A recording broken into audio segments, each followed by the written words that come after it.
नमस्कार दोस्तों, स्वागत है आपका आज के मुख्य समाचार में। सबसे पहली बड़ी खबर में आपको बताएंगे, पेगासस केस में केंद्र सरकार को झटका। जवाब न मिलने पर एससी ने बना दी जांच कमेटी। सीजेआई बोले मूक दर्शक बन नहीं बैठ सकते हम। इसी के साथ दूसरी बड़ी खबर में जिक्र होगा कि गुजरात दंगों में नरेंद्र मोदी व अन्य को क्लीन चिट देने वाली क्लोजर रिपोर्ट हमें दिखाएं, एससी ने कहा। तीसरी बड़ी खबर में आपको बताएंगे कि गोरखपुर में 30 साल पहले राजीव गांधी ने की थी रैली, अब योगी की गढ़ में गरजेंगी प्रियंका गांधी। दोस्तों, हर एक खबर की गहराई में आपको ले जाएंगे, लेकिन दोस्तों खबर में आगे बढ़ने से पहले अगर आपको भी ऐसा लगता है कि हर बार की तरह इस बार भी भारत पाकिस्तान को धूल चटा आएगा और भारत की जीत होगी, तो आप अभी इस वीडियो को लाइक कीजिए और इस लाल बटन को दबाकर चैनल को सब्सक्राइब करके घंटी बजाइए और कमेंट में लिखे जय हिंद। पेगासस केस में केंद्र सरकार को झटका। जवाब न मिलने पर एससी ने बना दी जाँच कमेटी। सीजेआई बोले मूक दर्शक बन नहीं बैठ सकते हम। जी हाँ दोस्तों, पेगासस जासूसी मामले में स्वतंत्र जांच की मांग करने वाली याचिका पर सुप्रीम कोर्ट ने बुधवार को फैसला सुनाते हुए कहा कि इस मामले में केंद्र द्वारा पेगासस को लेकर कोई विशेष खंडन नहीं किया गया। इस प्रकार हमारे पास याचिकाकर्ता की दलीलों को प्रथम दृष्टया स्वीकार करने के अलावा कोई विकल्प नहीं है। हम एक विशेषज्ञ समिति नियुक्त करते हैं जिसका कार्य सर्वोच्च न्यायालय द्वारा देखा जाएगा। बता दें कि इससे पहले 23 सितंबर को चीफ जस्टिस ने ओपन कोर्ट में इसराइल निर्मित पेगासस स्पाईवेयर से नागरिकों, खासकर विपक्षी दल के नेताओं, पत्रकारों, कार्यकर्ताओं आदि की जासूसी करने के आरोपों की जांच संबंधी याचिका पर सुनवाई करते हुए एक तकनीकी समिति गठित करने के संकेत दिए थे। वहीं 27 अक्टूबर को इस मामले में अपना फैसला सुनाते हुए कोर्ट ने 3 सदस्यीय कमेटी गठित करने का निर्देश दिया है। प्रधान न्यायाधीश एनवी रमन, न्यायमूर्ति सूर्यकांत और न्यायमूर्ति हिमा कोहली की पीठ ने कहा कि इस 3 सदस्यीय समिति की अध्यक्षता शीर्ष अदालत के पूर्व न्यायाधीश आरवी रविंद्रन करेंगे और अन्य सदस्यों में आलोक जोशी और संदीप ओबरॉय होंगे।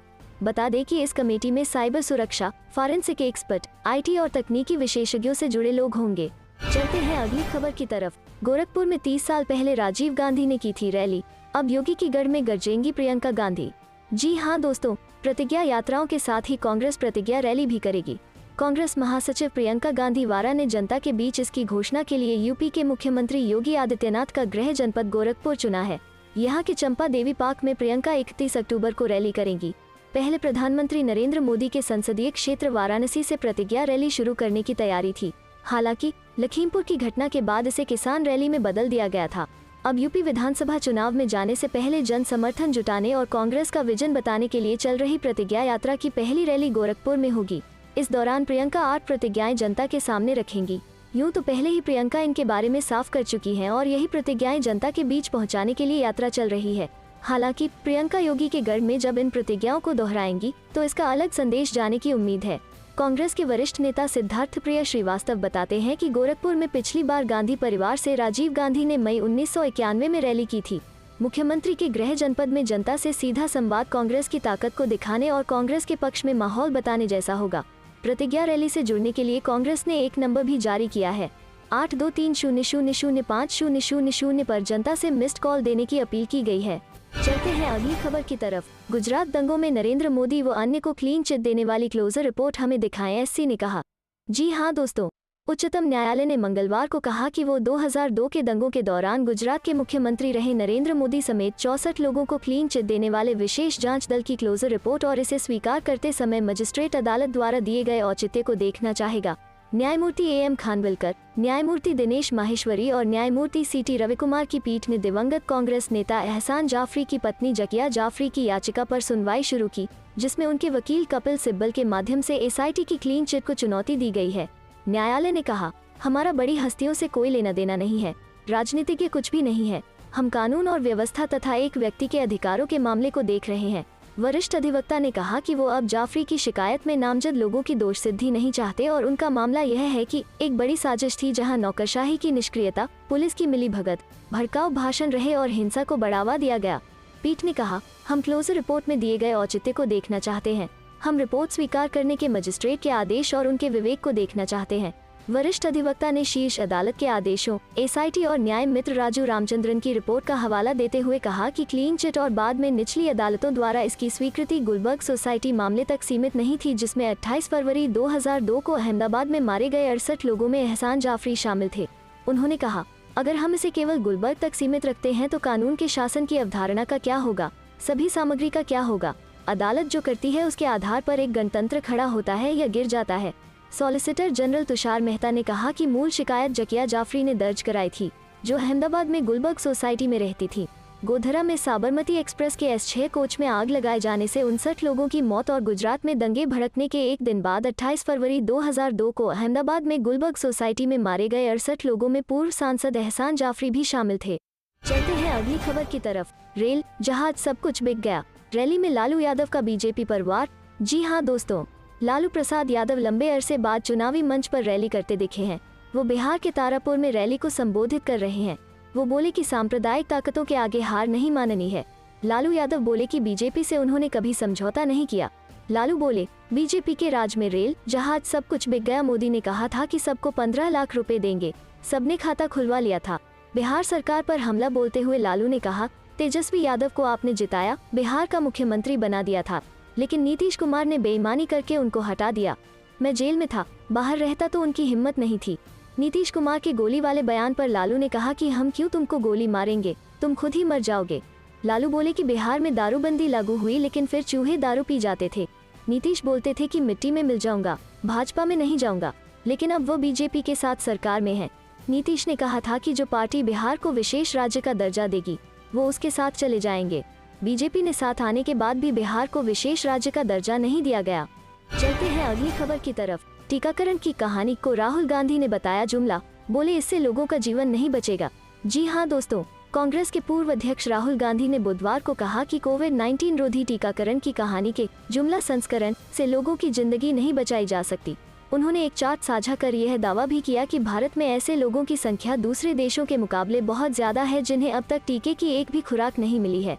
राहुल गांधी ने कांग्रेस अध्यक्ष सोनिया गांधी द्वारा एक अंग्रेजी दैनिक में लिखे गए लेख को भी ट्विटर पर साझा किया। इस लेख में सोनिया गांधी ने टीकों की 100 करोड़ से अधिक खुराक दिए जाने को लेकर वैज्ञानिकों और स्वास्थ्य कर्मियों की सराहना की है। लेख में हालांकि उन्होंने यह उल्लेख भी किया है कि बड़ी संख्या में वयस्कों और बच्चों को अब तक टीका नहीं लग पाया है। राहुल गांधी ने कहा, टीकाकरण की कहानी के जुमला संस्करण से जिंदगियां नहीं बचाई जा सकती। असल में टीकाकरण करने से ऐसा होगा, लोगों की जान बचेगी। कांग्रेस ने सोनिया गांधी के लेख के जो अंश अपने आधिकारिक ट्विटर हैंडल पर साझा किए, उसके मुताबिक उन्होंने कहा, प्रधानमंत्री इस बात पर जोर देते हैं कि टीकाकरण मुफ्त है, लेकिन अपनी सहूलियत के हिसाब से यह बताना भूल जाते हैं कि टीके सदा मुफ्त ही रहे हैं। यह भाजपा सरकार है जो भारत की सार्वभौमिक मुफ्त टीकाकरण नीति से अलग चली गई। कांग्रेस महासचिव प्रियंका गांधी वाड्रा ने भी पार्टी अध्यक्ष के लेख को साझा किया और कहा कि बच्चों और वयस्कों सभी के लिए तेज गति से टीकाकरण करने की जरूरत है। चलते हैं अगली खबर की तरफ। कांग्रेस नेताओं का इनकार पर लालू यादव बोले, सोनिया गांधी से फोन पर हुई है बात। जी हाँ दोस्तों, बिहार विधानसभा की 2 सीटों के लिए हो रहे उपचुनाव की हलचल के बीच सूबे की सियासत में उस समय तब और उबाल आ गया जब यह खबर आई कि कांग्रेस अध्यक्ष सोनिया गांधी ने आरजेडी सुप्रीमो लालू प्रसाद से फोन पर बात की है। हालांकि न्यूज एजेंसी अनी की ओर से सामने आए इस खबर पर कांग्रेस की ओर से तत्काल इसका खंडन किया गया और बिहार के कांग्रेस नेताओं ने इसे दुष्प्रचार करार दे दिया। लेकिन अब स्वयं लालू प्रसाद यादव ने इस बात की पुष्टि कर दी है कि उनकी सोनिया गांधी से फोन पर बातचीत हुई है। लालू यादव ने मीडिया कर्मियों के समक्ष तारापुर व कुशेश्वर स्थान में राजद की जीत का दावा करते हुए कहा कि सोनिया गांधी से भी फोन पर बातचीत हुई है और कांग्रेस अध्यक्ष ने उनका कुशलक्षेम पूछा है। लालू यादव ने बताया कि सोनिया गांधी से बातचीत में उन्होंने विपक्षी एकजुटता के लिए मीटिंग की सलाह दी है। जानकारी के अनुसार सोनिया गांधी ने मंगलवार को लालू प्रसाद यादव से फोन पर बात की। सोनिया गांधी से लालू प्रसाद की इस बात को हाल के दिनों में हुई तल्खी के बीच काफी अहम माना जा रहा है, लेकिन लालू प्रसाद यादव की इस बातचीत की पुष्टि से पहले बिहार कांग्रेस के नेता इससे इनकार करते रहे। कांग्रेस के वरिष्ठ नेता प्रेमचंद्र मिश्रा ने न्यूज 18 से बताया था कि सोनिया गांधी से बातचीत का दुष्प्रचार किया जा रहा है। लालू यादव और सोनिया गांधी में कोई बातचीत नहीं हुई है। इसी तरह कांग्रेस विधायक शकील अहमद खान ने भी लालू यादव और सोनिया गांधी के बीच बातचीत का खंडन किया है। उन्होंने स्पष्ट तौर पर न्यूज 18 से कहा कि लालू यादव और सोनिया गांधी में कोई बातचीत नहीं हुई है। बिहार विधानसभा उपचुनाव में राजद की हार हो रही है, इसलिए हताशा में राजद के नेता ऐसा बयान दे रहे हैं। लेकिन अब जब लालू यादव ने स्वयं ही इसकी पुष्टि कर दी है तो इस पर बिहार की सियासत में और भी गर्माहट देखने को मिल सकती है। चलते हैं अगली खबर की तरफ। पंजाब सीएम चरणजीत सिंह चन्नी का ऐलान, 8 नवंबर तक तीनों कृषि कानून वापस ले केंद्र सरकार, नहीं तो हम इन्हें रद्द करेंगे। जी हाँ दोस्तों, पंजाब के मुख्यमंत्री चरणजीत सिंह चन्नी ने बुधवार को केंद्र सरकार से कृषि कानूनों को रद्द करने को कहा है। चन्नी ने कहा कि उन्होंने 8 नवंबर को विधानसभा का विशेष सत्र बुलाने का फैसला लिया है। केंद्र सरकार से मांग की जाती है कि वो 8 नवंबर तक तीनों कृषि कानून और बीएसएफ के अधिकार क्षेत्र के विस्तार को लेकर जो अधिसूचना जारी की है उसे वापस ले। अगर वो ऐसा नहीं करती है तो हम 8 नवंबर को विशेष सत्र में इनको रद्द करेंगे। चन्नी ने केंद्र सरकार पर बीएसएफ का दायरा बढ़ाए जाने को लेकर नाराजगी जताई है। उन्होंने कहा कि इसके लिए पंजाब सरकार से कोई वार्ता नहीं की गई, यह गैर संवैधानिक है। चन्नी ने कहा कि सरकार ने इस संबंध में जो अधिसूचना जारी की है उसे वापस लिया जाए, नहीं तो इसे भी 8 नवंबर को रद्द किया जाएगा। इससे केंद्र और राज्य सरकार के रिश्ते खराब होंगे। मुख्यमंत्री ने कहा कि यह राज्य में गवर्नर राज होने के संकेत हैं। विधानसभा में इस मसले पर भी चर्चा होगी। पंजाब के मुख्यमंत्री चन्नी ने इस दौरान उद्योग और व्यापार जगत पर भी चर्चा की। उन्होंने कहा कि व्यापारियों के लिए इंस्पेक्टरी राज को खत्म किया जाएगा। पंजाब में पटाखे बेचे जाने पर कोई रोक नहीं लगेगी। इस बीच केवल प्रदूषण से जुड़े नियमों का पालन किया जाएगा। चन्नी ने कहा कि वो खुद पटाखे बेच चुके हैं, इसलिए व्यापारियों के दर्द को समझ सकते हैं। चलते हैं अगली खबर की तरफ। कांग्रेस ने चुनाव आयोग से की मांग, सीएम हेमंत बिस्व शर्मा पर दर्ज हो केस और प्रचार करने पर लगे बैन।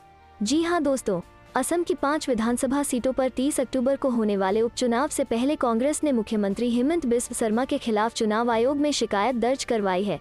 कांग्रेस महासचिव रणदीप सिंह सुरजेवाला ने मंगलवार को बताया कि पार्टी के असम प्रभारी जितेंद्र सिंह के नेतृत्व में कांग्रेस प्रतिनिधिमंडल ने चुनाव आयोग से मुलाकात की और मांग की है कि मुख्यमंत्री शर्मा के खिलाफ घूस लेने का केस दर्ज किया जाए और उनके चुनाव प्रचार करने पर रोक लगाई जाए।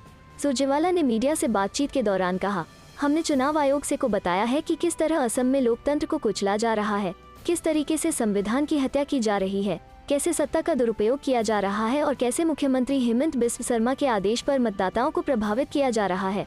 उन्होंने आगे कहा, हमने चुनाव आयोग से मांग की है कि जिस तरीके से मतदाताओं को प्रलोभन दिया जा रहा है और धमकाया जा रहा है, उपचुनाव के लिए सरकारी मशीनरी का दुरुपयोग हो रहा है और सीएम के ऑन रिकॉर्ड बयान को लेकर सख्त कार्रवाई हो। हमने मांग की है कि सीएम शर्मा के खिलाफ रिश्वतखोरी का केस दर्ज हो और उन पर चुनाव प्रचार करने से प्रतिबंध लगाया जाए।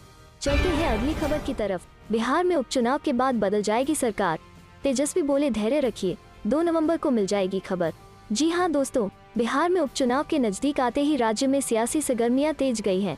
चर्चा इस बात पर भी होने लगी है कि क्या उपचुनाव के बाद राज्य में सरकार बदल जाएगी। इस चर्चा को आरजेडी नेता तेजस्वी यादव ने और हवा दे दी है। तेजस्वी यादव ने दावा किया है कि इन सीटों पर जीत हासिल करने के बाद बिहार में अपनी नई सरकार बनाएंगे। उन्होंने कहा कि धैर्य रखिए और 2 नवंबर का इंतजार कीजिए। खास बात यह है कि काफी दिनों से सियासत से दूर रहने वाले आरजेडी प्रमुख लाला यादव ने उपचुनाव में प्रचार करते नजर आएंगे। वो चुनावी रैलियों को संबोधित करेंगे। लालू प्रसाद यादव के पटना लौटने के बाद अब वह आगामी उपचुनाव के लिए चुनाव प्रचार करने की तैयारी में हैं। तेजस्वी यादव ने लालू यादव की रैली को लेकर द क्विंट से बातचीत में कहा कि लालू जी को लोगों का प्यार खींच लाया है। तेजस्वी यादव ने बताया कि लालू यादव अभी भी पूरी तरह से स्वस्थ नहीं है, लेकिन फिर भी वो जा रहे हैं। कुछ चीजें हमें ध्यान रखनी होंगी। तेजस्वी यादव ने बताया कि बुधवार को जो 2 जनसभाएं होंगी वो ऐतिहासिक जनसभा होगी। उन्होंने कहा कि जनसभाओं में काफी भीड़ होगी, बड़ी संख्या में लोग लालू जी की एक झलक पाने और सुनने के लिए आएंगे। पूर्व मुख्यमंत्री लालू प्रसाद यादव आज कुशेश्वर स्थान और तारापुर में 2 चुनावी सभाएं करेंगे। 30 अक्टूबर को यहां पर उपचुनाव के लिए वोट डाले जाएंगे। पंजाब एमपी समेत कई राज्यों से हो जाएगा बीजेपी का सफाया, क्यों बोले सत्यपाल मलिक। जी हां दोस्तों, केंद्र सरकार के तीनों कृषि कानूनों के खिलाफ दिल्ली की विभिन्न सीमाओं पर बड़ी संख्या में किसान आंदोलन कर रहे हैं। कानूनों को रद्द करने और एमएसपी पर कानून बनाने की मांग करने वाले किसानों को मेघालय के राज्यपाल सत्यपाल मलिक का फिर से समर्थन मिला है। मलिक ने 2 टूक कहा है कि यदि किसानों की मांगे नहीं मांगी गई तो पंजाब, मध्य प्रदेश, हरियाणा, वेस्टर्न यूपी, राजस्थान में बीजेपी का सफाया हो जाएगा। इंडिया टुडे टीवी के कंसल्टिंग एडिटर राजदीप सरदेसाई से एक्सक्लूसिव बातचीत करते हुए मलिक ने दावा किया कि उन्होंने किसान आंदोलन के मुद्दे पर प्रधानमंत्री नरेंद्र मोदी और गृह मंत्री अमित शाह से बातचीत की है और किसानों की मांगों को मानने की अपील की है। इंटरव्यू में राज्यपाल सत्यपाल मलिक ने कहा, मेरा यह असेसमेंट है कि पंजाब, हरियाणा, वेस्टर्न यूपी, राजस्थान, मध्य प्रदेश में सब सफाया हो जाएगा हमारा। मैं जहाँ जहाँ कह सकता था उनसे कह दिया। कृषि मंत्री से कहना तो बेमतलब दुखी करना है, जो करना है वो प्रधानमंत्री जी और गृह मंत्री को करना है। मैं दोनों से कह चुका है कि इसे करिए नहीं तो नुकसान हो जाएगा। मुझे लगता है कि ब्यूरोक्रेसी में कुछ लोग हैं जो मिसगाइड कर रहे हैं। उन्होंने कहा कि जो कृषि को नहीं जानते हैं वे ही कह रहे हैं कि इन कानूनों से कृषि क्षेत्र में रिफॉर्म आएगा। प्रधानमंत्री नरेंद्र मोदी जी खेती को और खेती वालों को जानते हैं। गुजरात में उनकी परफॉर्मेंस प्रोफॉर्म थी। गुजरात में उनके काम देखिए, उन्होंने काफी काम किए। एमएसपी का मुद्दा उन्होंने ही चीफ मिनिस्टर रहने हुए उन्होंने ही उठाया था। चलते हैं अगली खबर की तरफ। खून से योगी को खता, अखिलेश यादव के बाद प्रियंका गांधी ने किया वायरल, सरकार पर हमला। जी हां दोस्तों, बेसिक शिक्षा निदेशालय पर पिछले 4 महीने से प्रदर्शन कर रहे 69,000 शिक्षक भर्ती के अभ्यर्थियों ने अपने खून से मुख्यमंत्री योगी आदित्यनाथ को पत्र लिखा है। इस पत्र को सपा प्रमुख अखिलेश यादव के बाद कांग्रेस महासचिव प्रियंका गांधी ने ट्वीट करते हुए सरकार पर हमला बोला है। कांग्रेस महासचिव ने मंगलवार को अभ्यर्थियों द्वारा खून से लिखे गए पत्र को ट्वीट करते हुए लिखा कि ऊपर के युवा हाड़ तोड़ मेहनत कर नौकरियों के लिए तैयारी करते हैं। उनके माता पिता पसीना बहाकर उनकी पढ़ाई व तैयारी का खर्च उठाते हैं। बड़े ही शर्म की बात है कि भाजपा सरकार उन्हें इस कदर प्रताड़ित करती है कि नौकरी मांगने के लिए वे खून से खत लिखने को मजबूर हैं। इससे पहले सपा प्रमुख अखिलेश यादव ने भी इसी खत को ट्वीट किया था। हालांकि अखिलेश ने खत के साथ कुछ लिखा नहीं था। खत लिखने वाले अभ्यर्थियों की मांग है कि भर्ती परीक्षा में सफल अभ्यर्थियों को 68,500 रिक्त पदों पर नियुक्ति दी जाए। अभ्यर्थियों ने सीएम योगी को खून से लिखे पत्र में लिखा है कि अभ्यर्थी 4 माह से भूख प्यास सहते हुए धरना दे रहे हैं।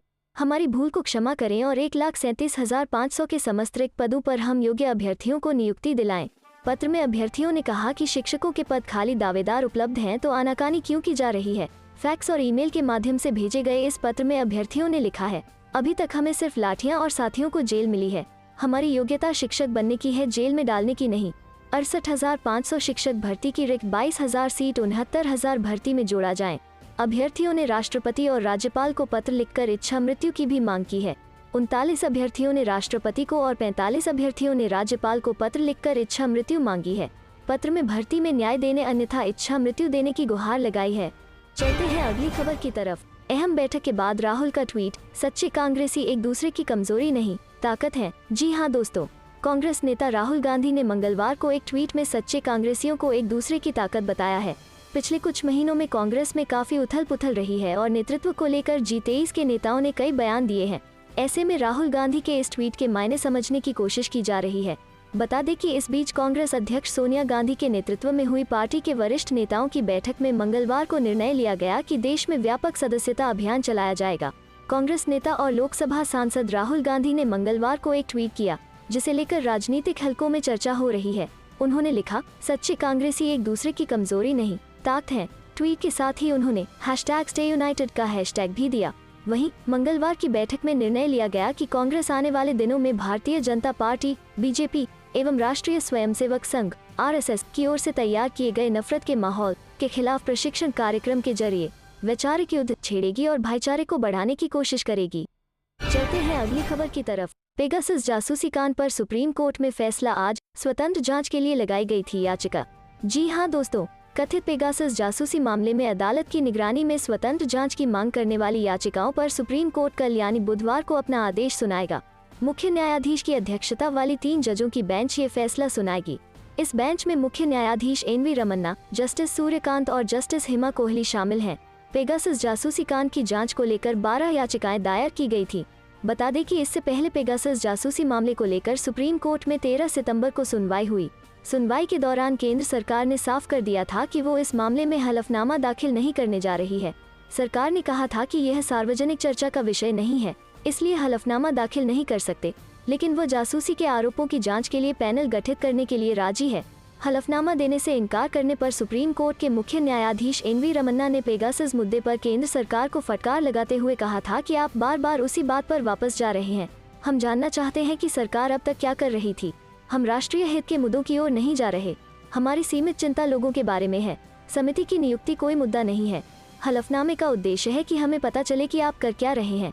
सुनवाई के दौरान पीठ ने कहा था कि हमें रक्षा सुरक्षा से जुड़ी कोई जानकारी नहीं चाहिए। जस्टिस सूर्यकांत ने कहा, हमारे सामने याचिकाकर्ता हैं जो स्पाईवेयर के गैरकानूनी इस्तेमाल के जरिए अधिकारों के उल्लंघन का आरोप लगा रहे हैं। हम इस मामले में विस्तृत हलफनामे से केवल सरकार का पक्ष जानना चाहते हैं। याचिकाकर्ताओं ने कैबिनेट सचिव को हलफनामा देने का निर्देश देने का अनुरोध किया है। चलते हैं अगली खबर की तरफ। पंजाब, यूपी चुनाव से पहले वापस हो सकता है कृषि कानून, अखिलेश। जी हां दोस्तों, समाजवादी पार्टी प्रमुख अखिलेश यादव ने आशंका व्यक्त की है कि मोदी सरकार आगामी पंजाब और उत्तर प्रदेश चुनावों के मद्देनजर कृषि कानूनों को वापस ले सकती है और बाद में चुनाव खत्म होने के बाद उन्हें नए सिरे से लागू कर सकती है।